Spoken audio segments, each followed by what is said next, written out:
ஹரே கிருஷ்ணா. நம்ம வாழ்க்கையில் எவ்வளோ பிரச்சனை இருக்குது.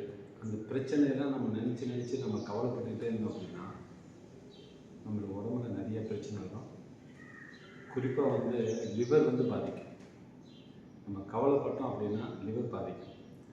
லிவர் பாதிச்சதுன்னா பித்தப்பையும் கூடவே பாதிக்கும். ஏன்னா லிவரும் பித்தப்பையும் ஒரே ஆர்கன் தான். இது ஹஸ்பண்ட் அண்ட் ஒய்ஃப் மாதிரி, கணவன் மனைவி மாதிரி.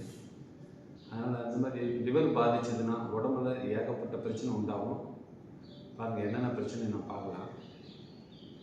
பசியின்மை, பசிக்காது லிவர் இருந்துச்சுன்னா. நெஞ்சு வலி, உடல் வலி, இடுப்பு வலி, தொடை வலி, நரம்பு சம்பந்தமான பிரச்சனை, பார்வை கோளாறு. லிவர் பாதிச்சுன்னா பார்வை கோளாறு போயிடும். அதுக்கப்புறம் பார்த்திங்கன்னா கட்டி, உடம்புல அங்கங்கே கட்டி வருது, ஆறாத புண் வருது, வெயிலில் வர தலைவலி, கனவு அதிகமாக கனவு தொல்லை வருது, அப்புறம் மயக்கம் வருது, தலை சுற்றல் வருது. இதெல்லாம் பார்த்திங்கன்னா லிவர் அண்ட் பித்தப்பை பாதிச்சதுன்னா நம்ம கண்டிப்பாக ஏற்படும். அதனால் நம்ம கவலைப்படுறதை தயவு செஞ்சு விட்டுருங்க. எந்த பிரச்சனை வந்தாலும் நீங்கள் மனசில் ஏற்றிட்டு அதை மறந்துட்டு சந்தோஷமாக வாழுங்க. ஹரே கிருஷ்ணா ஹரே கிருஷ்ணா கிருஷ்ணா கிருஷ்ணா ஹரே ஹரே, ஹரே ராம ராம ராம ஹரே ஹரே, ஹரே கிருஷ்ணா.